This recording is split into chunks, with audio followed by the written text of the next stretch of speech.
divideokan atau ada drama-drama sedikit gitu ya.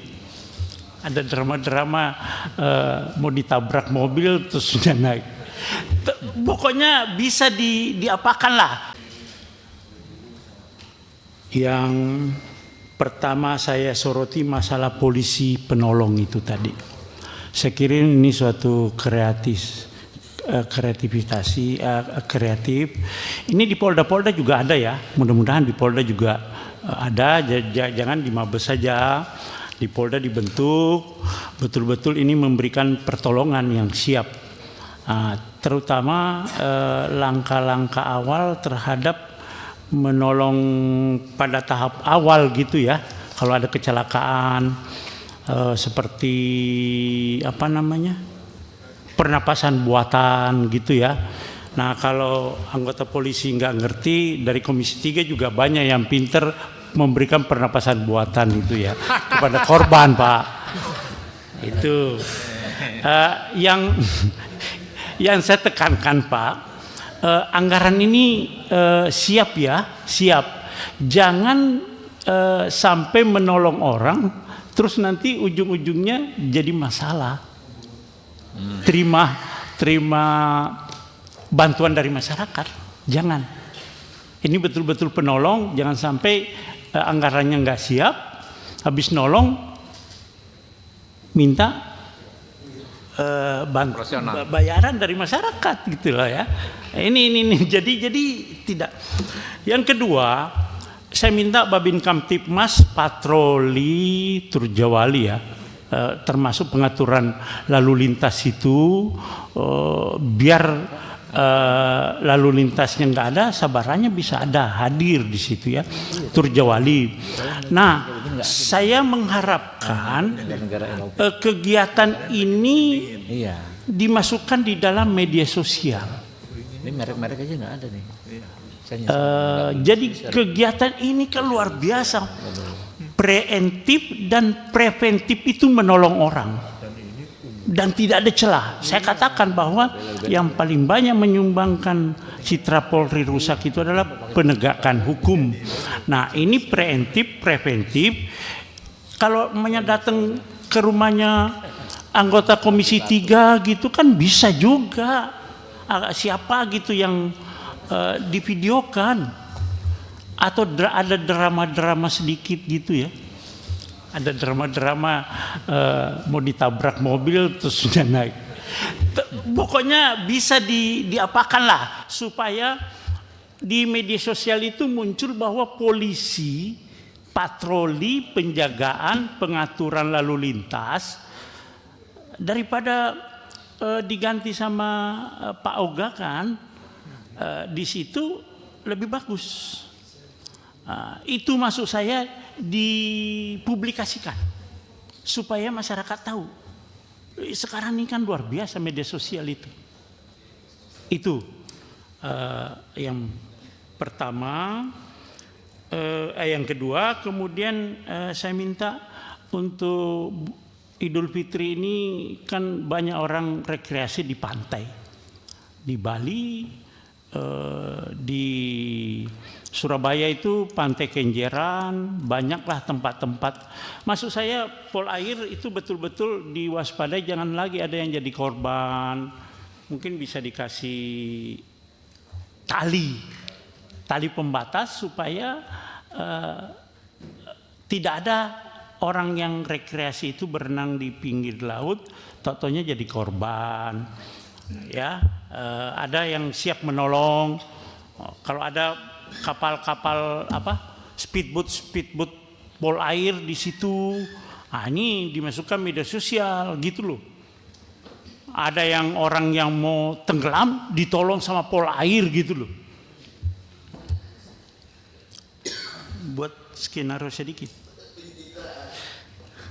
Ya, jadi saya minta itulah kira-kira supaya Bahar Kam ini bisa lebih dikenal oleh masyarakat.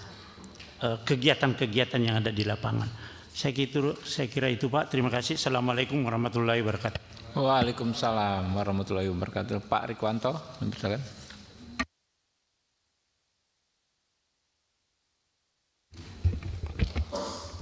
Assalamualaikum warahmatullahi wabarakatuh. Terima kasih pimpinan, yang saya hormati rekan-rekan anggota Komisi 3, rekan-rekan dari Barkam Polri, unsur pimpinan, unsur staf, unsur pelaksana. Ya, Pak Karyoto, sahabat saya. Kita pernah sekolah sama-sama ya. Terima kasih untuk paparannya, sangat lengkap, ya, komprehensif tentang Bahar Kampori. Ya. Ada beberapa hal yang menjadi perhatian dan menarik perhatian saya tentang tugas-tugas Bahar Kampori ini. Kita ketahui bersama bahwasanya tugas pokok Polri itu kan ada 3 secara umum: pelindungan, pelayanan, pengayoman masyarakat, Harkamtibmas, dan penegakan hukum. Ya. Di situ itu sosok postur Polri yang hadir di tengah masyarakat itu berbeda tampilan. Kalau Lin Yan Yom itu tampilannya seperti apa sih yang diharapkan oleh masyarakat? Harkamtibmas tampilannya seperti apa? Penegak hukum seperti apa? Dalam kaitan tadi profesional, akuntabilitas, integritas, dan lain-lain. Jadi pada intinya semua penampilan sosok Polri itu dalam tugas pokoknya itu diterima oleh masyarakat, diterima oleh sistem yang berlaku di tengah-tengah kita. Tidak jadi penilaian tersendiri seperti ada positif, ada negatif. Ya, kita mesti rumuskan itu dan tahu betul kapan kita tampil di tugas-tugas pokok itu. Dan pada hakikatnya Polri itu sangat dinantikan dan dirindukan oleh masyarakat, kehadirannya di tengah-tengah mereka sangat dinantikan. Ya, Pak Kalingga ini suka sepedahan ya. Ya, kalau kumpul di teman-temannya itu kan pasti jadi pusat perhatian, banyak pertanyaan, curhat segala macam. Ya, mesti bisa menjawab. Ya, yang suka main tenis, main basket, atau suka hiking, trekking, itu pasti polisi itu menjadi tumpuan untuk pertanyaan mereka tentang segala hal kehidupan di tengah-tengah kita. Ya, sampai perang Irak-Iran, perang Iran sama Amerika, Israel, itu juga jadi pertanyaan. Saya tertarik dengan konsep polisi penolong ini, tadi disampaikan ya. Polisi penolong ini luar biasa sebenarnya. Sampai tadi Pak Kabarkam bilang ada terakhir polisi super ya. Tapi polisi super ini jangan cuma berhenti di supernya itu kerjanya, tapi sebenarnya dia menahan lapar. Senyummu adalah tangismu, nggak begitu ya. Jadi seimbang, supernya itu dengan fasilitasnya juga. Nah, saya menawarkan konsep ya. Ada yang namanya empati. Nah, polisi penolong ini yang dijabarkan oleh Bahar Kam ini adalah wujud daripada empati. Kesediaan menolong, helping person, helping police. Kemudian kesediaan hal-hal yang relevan dengan pelayanan kepolisian. Kemudian memiliki pengetahuan, enggak tulalit, enggak gaptek ya. Dia update terus keterampilan dasar membantu masyarakat. Itu diterapkan, dipraktekkan, itu menjadi namanya wujudnya empati. Nah, kalau itu dipraktekkan oleh seluruh polisi Indonesia, apapun tugas pokoknya, fungsinya, itu akan muncul simpati. Simpati rasa yang muncul di masyarakat, wah ini polisi boleh juga ya, baik juga, bagus juga, oke juga. Ini bisa dijadikan teman atau tumpuan atau acuan. Ya, muncul simpati. Simpati itu terus bertumbuh akhirnya menjadi stereotip. Polisi Indonesia itu bagus ya, oke juga gitu.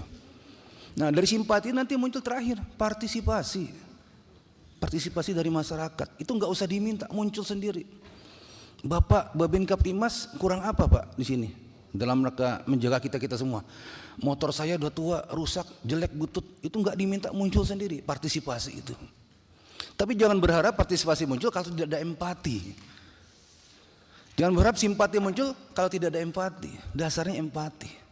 Ini dimulai di Bahar Kam, di Binmas ini. Ya, ini harusnya nilai-nilai helping police itu, helping person, polisi penolong itu tertanam di semua unsur anggota kepolisian. Bukan hanya di Binmas saja.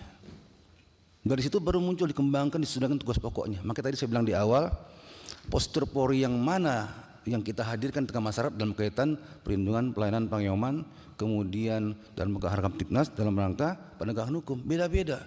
Tapi basicnya tadi bagaimana memberikan empati kepada masyarakat supaya masyarakat itu aman, nyaman, merasa Polisi hadir di tengah-tengah mereka itu suatu keberuntungan bagi mereka karena mereka akan terlindungi di situ.